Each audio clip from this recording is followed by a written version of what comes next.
You hear it before you see it. That scratching behind the wall at 2 in the morning. That sound you convince yourself is the house settling, or the wind, or the dog. And then one morning you open the cabinet under the sink and there it is, a little pile of black specks the size of rice grains, and a corner chewed off a box of pasta. And you know, you've got a rodent. Now, the first thing most people do is head to the hardware store and come home with a box of poison bait, little green pellets. And I understand that impulse, I really do. You want them gone fast. But I'm going to ask you to hold off on that for a few minutes, because what they don't put on the front of the box is worth knowing before you put it in your house.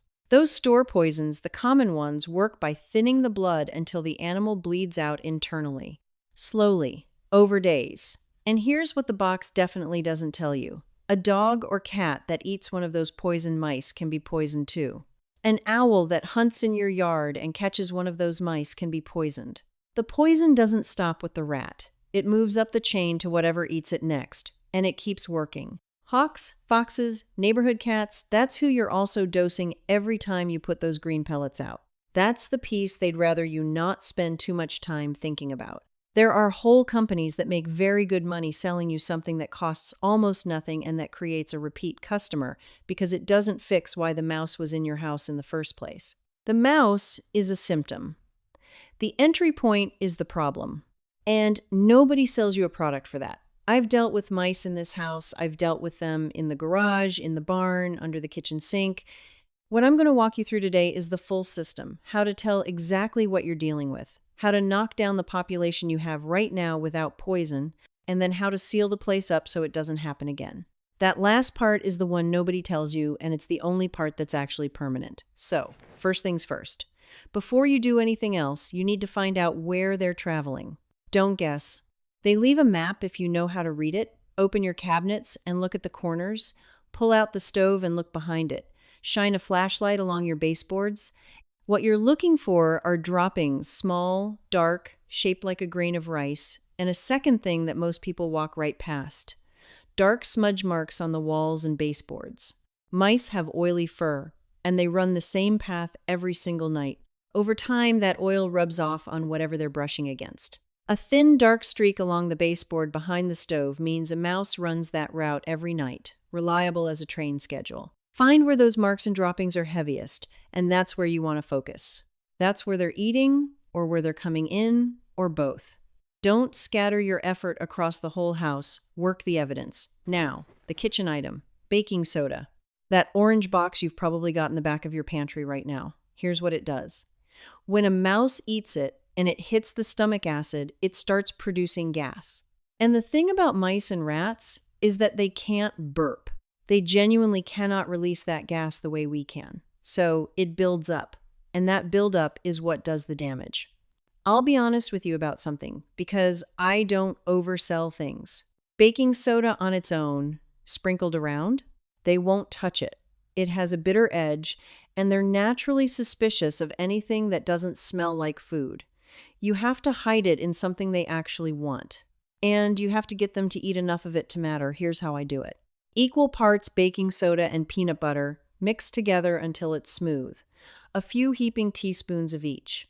Peanut butter has a heavy smell, and they can find it from a distance. It draws them in. The baking soda blends right into the texture, and they can't pick it out. Roll it into small balls about the size of a marble, or just scoop it onto the lids of jar caps. Little disposable plates. Put them right along the baseboards where you saw those droppings and smear marks directly along the wall, not out in the middle of the floor. Mice run edges. They feel exposed in open space. Set your bait where they actually travel. You can also do a dry version, equal parts sugar, flour, and baking soda mixed together and left in a shallow lid. The sugar brings them in, the flour gives it texture and holds it together, and the baking soda does its job. Some people add a little cocoa powder to that, and I've had good luck with it. Chocolate smell is hard for them to resist. Leave the bait in the same spot for a few days and don't disturb it. Mice are cautious about new things in their environment. They'll circle it, investigate it, come back a few times before they commit to eating. That's normal.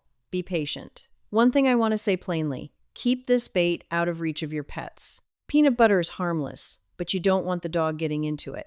Put the bait behind the stove, under the sink, inside a cabinet somewhere your pets can't get to, but mice can.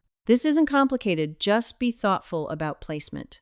By the way, methods like this, using what's already in your kitchen to deal with problems around the house, I've written a whole book of them. Every trick I use to run this house for less and deal with everything from pests to pantry storage to cleaning, all in one place. It's on my website and the link is right below this video. Go grab it if that's useful to you. I won't mention it again. Now, baking soda bait will thin the population you've got, but it's not a wall and it's not a permanent fix. If you seal up nothing, more will come in behind the ones you took out. This is the part people skip, and then they wonder why the mice came back. Of course they came back. You left the door open. A mouse can squeeze through a gap about the width of a pencil.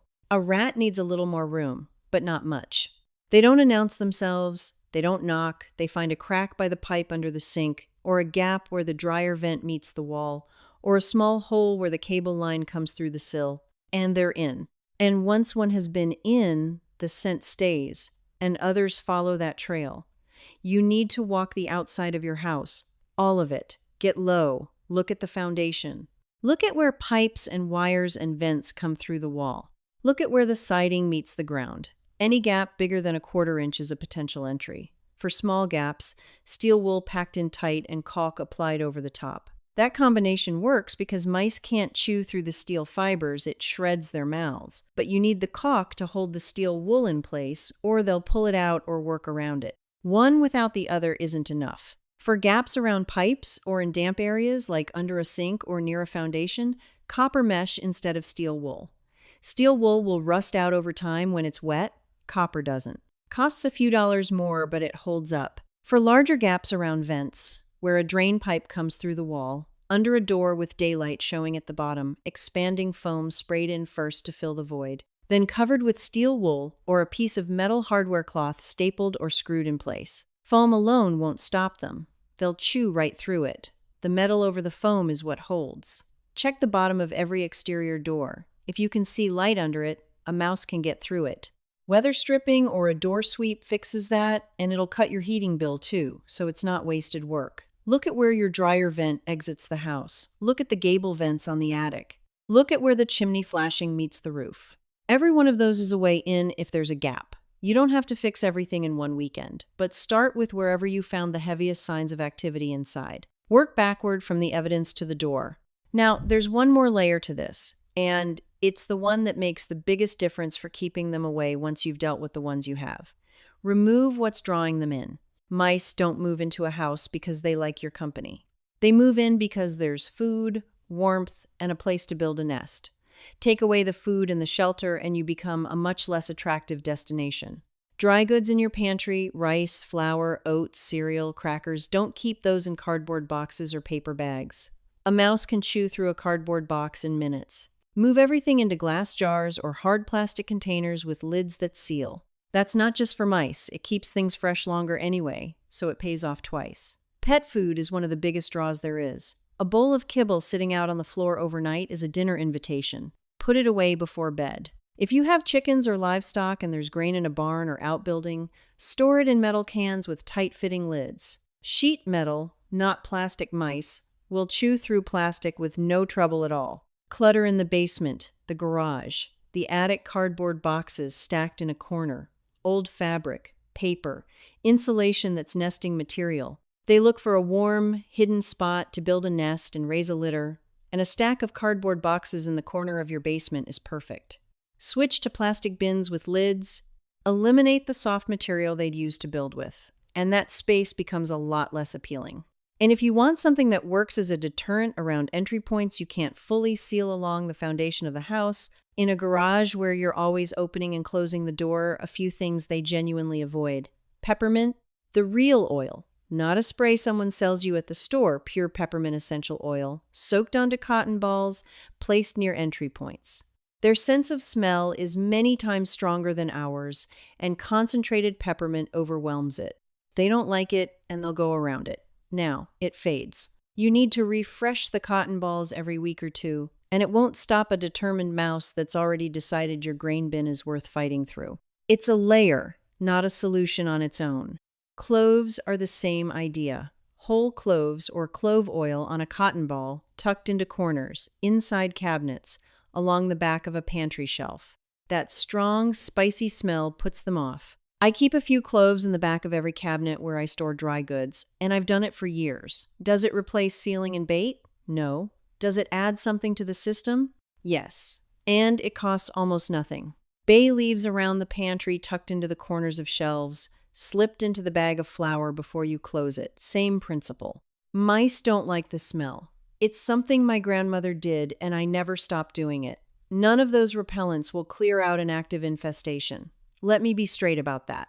If there are mice in your walls right now, cotton balls aren't going to run them off. Use the baking soda bait to deal with the population. Seal the entries, and then use the repellents as insurance to make the house less interesting going forward. That's the whole system and the order it goes in. Here's what I want you to do this week. Go right now tonight when the house is quiet and look behind your stove, under your sink, in the corner of any cabinet where you keep food. Shine a flashlight in there. Look for the droppings. Look for the dark smear marks on the baseboard. If you find signs, you know exactly where to start. Mix your baking soda bait tomorrow. Set it where the evidence is. Then this weekend, walk the outside of the house with a flashlight and a can of caulk and a roll of steel wool. Look for every gap that exists. Plug what you can reach. You do those 3 things and you will have this handled. No exterminator, no expensive service contract, no poison moving through your yard, killing things you didn't intend to kill. Tell me in the comments, where did you find them? Under the sink? In the garage? Behind the fridge? I want to know what you find, because every house is different, and the answers you leave down there help the next person who's dealing with the same thing. And if there's something you've used that I didn't mention, something that actually worked, put it there too. I read them all.